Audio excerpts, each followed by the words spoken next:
नमस्कार बच्चों, आज हम पुनः पत्र लेखन के बारे में समझेंगे। मैंने आपको एक पत्र लिखवाया था, अवकाश हेतु प्रधानाचार्य जी को पत्र लिखिए।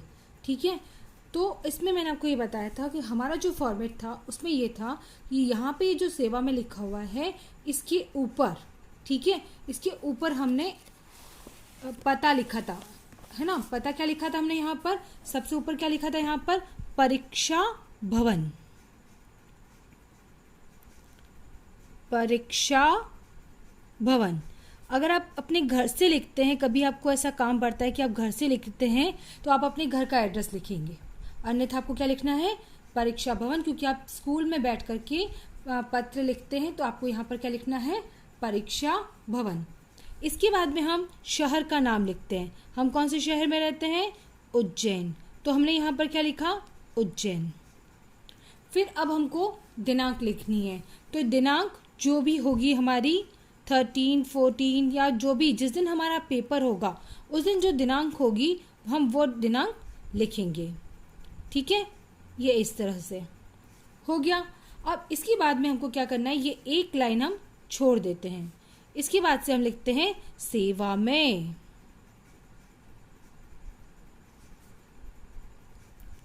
और यहां पर हम लगाएंगे कॉमा। ओके,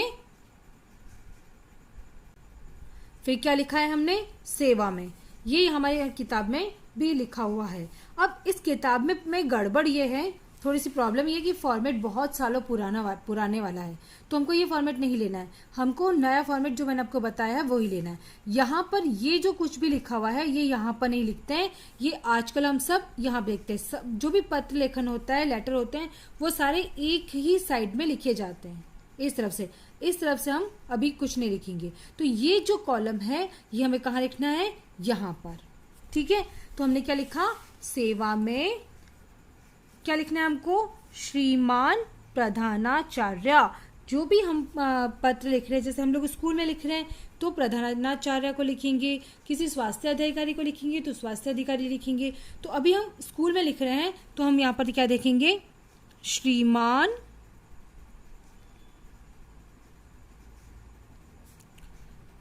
प्रधानाचार्य, क्योंकि हमारे यहाँ पे सिस्टर है, स्त्रीलिंग है, इसीलिए हम यहाँ पर प्रधानाचार्य लिखते हैं। वैसे ही हिंदी का नियम तो ये होता है कि कोई भी जो पद होता है उसमें स्त्रीलिंग पुल्लिंग नहीं होते हैं, लेकिन अब बना दिए गए हैं, है ना। जैसे राष्ट्रपति भी है, तो राष्ट्रपति जब लेडी होती है तो हमने उसको महामहिम कहा था, तो इसीलिए अब हमें भी यहाँ पर थोड़ा सा ध्यान रखना पड़ता है। तो यहाँ पे क्या हो गया, श्रीमान प्रधानाचार्य, कि यहाँ नीचे हलंत नहीं लगेगा, सॉरी। ठीक है, इसको आप हटा देना, श्रीमान प्रधानाचार्य। अब इसके बाद में यहाँ पे क्या लिखेंगे, संस्था का नाम। हमने फॉर्मेट में देखा था ना, क्या था हमारा, संस्था का नाम। तो यहाँ पर हम कहाँ है, प्रधानाचार्य मतलब ये जो अधिकारी कहाँ की है, स्कूल की है, तो यहाँ पर हम अपनी स्कूल का नाम लिखते हैं। ठीक है, सेंट मैरीज कॉन्वेंट स्कूल, ये हमने हमारे स्कूल का नाम लिख लिया। इसके बाद वापस हम अपने शहर का नाम लिखते हैं, उज्जैन मध्य प्रदेश। हो गया ये, ठीक है, इतना समझ में आया आपको। इसके बाद हमें ये एक लाइन फिर छोड़ना है। ठीक है, इसके बाद में हम क्या करते हैं, जैसे यहां पर हमने लिखा है विषय, क्या लिखेंगे, विषय। विषय आपको क्या होता है, जो सब्जेक्ट दिया होता है ना, क्वेश्चन दिया रहता है, प्रश्न दिया रहता है, उसी में हमें विषय पता चल जाता है। क्या लिखा है यहाँ पर, अवकाश हेतु प्रधानाचार्य। ठीक है, तो यही क्या हो गया, आपका विषय हो गया। तो यहाँ पर हम लिख देंगे अवकाश हेतु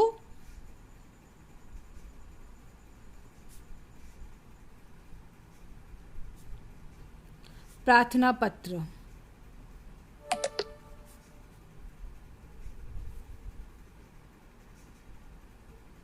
हो गया, आया समझ में।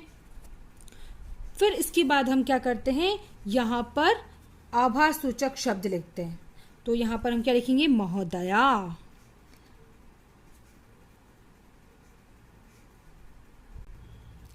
स्त्रीलिंग है तो इसीलिए हम यहाँ पे क्या लिखेंगे, महोदया। अगर पुल्लिंग होते तो क्या लिखते हैं, महोदय। फिर इसके बाद में हम क्या करते हैं, लिखते हैं सविनय नम्र निवेदन है कि, ये यहाँ से शुरू करेंगे हम,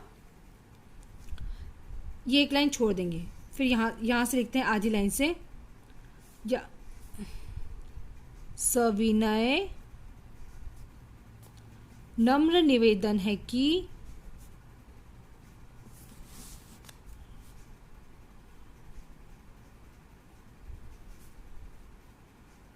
ये यहाँ तक हम सभी पत्र में करते हैं। इसके बाद हमारा जो विषय है उस पर आते हैं। हमारा विषय क्या, अवकाश हेतु प्रार्थना पत्र। अब अवकाश आप क्यों ले रहे हैं वो हमें इसमें पूरा विस्तार से लिखना होता है। जैसे आप बीमार हैं तो बीमार होने के लिए लिखते हैं, तो आप बताएंगे कि मैं कल रात से बीमार था, ये इतना लिखने के बाद में आप इसके बाद में आप अपनी लैंग्वेज यूज़ कर सकते हो कि मैं कल रात से मुझे बुखार हो रहा है, इसीलिए मैं विद्यालय में उपस्थित नहीं हो सकता हूँ, अतः मुझे 3 दिन का अवकाश स्वीकृत करवाएं। और ये कोई ज़रूरी नहीं है कि हम बीमार हैं इसलिए हमको अवकाश चाहिए, इसके और भी कारण हो सकते हैं। जैसे हमें शादी में जाना है तो आप लिख सकते हो कि मेरे भाई की शादी है इसीलिए मैं विद्यालय में नहीं आ सकता, वो फिर बाद में पूरा मैटर वही आ जाएगा, सिर्फ कारण बदल जाएगा कि मेरे भाई की शादी है इसीलिए मैं विद्यालय में उपस्थित नहीं हो सकता, अतः मुझे, आपको पेपर में दिया हुआ 3 दिन का अवकाश लेना है तो 3 दिन, और 5 दिन का अवकाश देना हो तो 5 दिन। अगर आपके पेपर में दिया हुआ है तो आप वो अवकाश लिखेंगे, अन्यथा आप कोई भी लिख सकते हैं, आपके इच्छा अनुसार 3 दिन का 5 दिन का अवकाश लिख सकते हैं। तो आपको अगर शादी में जाना है तो क्या लिखोगे, सविनय नम्र निवेदन है कि इतनी तारीख को, जो भी डेट है, इतनी तारीख को मेरे भाई की शादी है और मैं 5 दिन तक विद्यालय में उपस्थित नहीं हो सकता हूँ, अतः आप मुझे 5 दिन का अवकाश स्वीकृत करवाएं। धन्यवाद। इतना शॉर्ट में भी करके आप लिख सकते हैं, हमें बहुत ज़्यादा डिटेल में लिखने का भी काम नहीं है।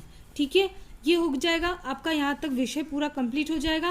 और उसके बाद में हमें यहाँ पे क्या करना है, धन्यवाद लिखते हैं। ठीक है, यहाँ पे आभार सूचक शब्द लिखना होता है, शुक्रिया अदा करना होता है कि आपने हमको अवकाश स्वीकृत करवाया, उसके लिए धन्यवाद। अब ये धन्यवाद भी यहाँ पर नहीं, आप यहाँ पर लिखेंगे। ठीक है, ये जैसे कॉलम खत्म हो गया, हमारा पैराग्राफ खत्म हो गया, उसके बाद यहाँ पे लिखेंगे धन्यवाद। ये यहाँ पे हटा दे हुआ है, यहाँ पर धन्यवाद हो गया, धन्यवाद। इसके बाद हम क्या करते हैं, हम विद्यार्थी हैं तो अपन क्या लिखते हैं, आपका या आपकी आज्ञाकारी शिष्य या शिष्या। ठीक है, क्या लिखेंगे, आपका आज्ञाकारी, अगर लड़की है तो आपकी आज्ञाकारी शिष्य या शिष्या।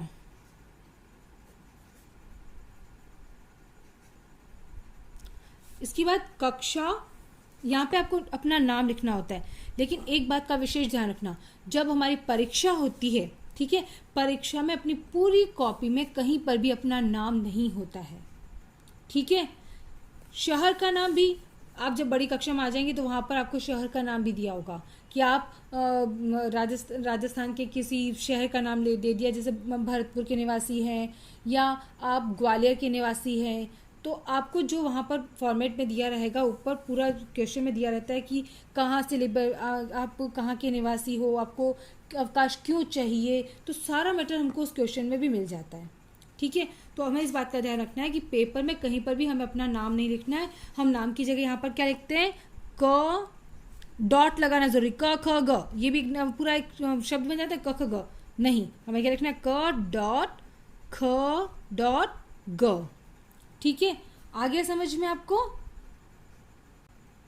और इसके बाद हम लिखेंगे अपनी कक्षा कि आप कौन सी कक्षा के छात्र हैं। ठीक है, तो आप 6A, B, C, D जो भी आपका सेक्शन रहेगा आप वो सेक्शन लिख सकते हैं।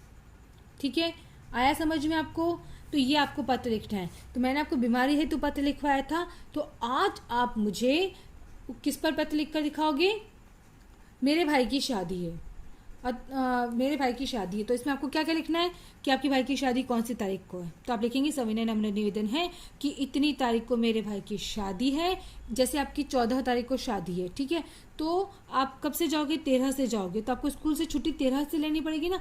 तो मेरे भाई की शादी 14 तारीख से है और मैं भी अपने मम्मी पापा के साथ वहाँ जा रहा हूँ और मुझे 13 तारीख से लगाकर आपको कितने दिन का अवकाश चाहिए, 5 दिन का, 13, 14, 15, 16, 17 तारीख तक।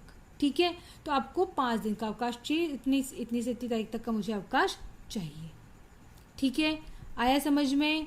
करेंगे ना आप? तो आप मुझे लिख कर दिखाएंगे इस पर, इसी टॉपिक पर लिख कर देखो, कोशिश करके देखो। नहीं समझ में आए तो पूछना। धन्यवाद।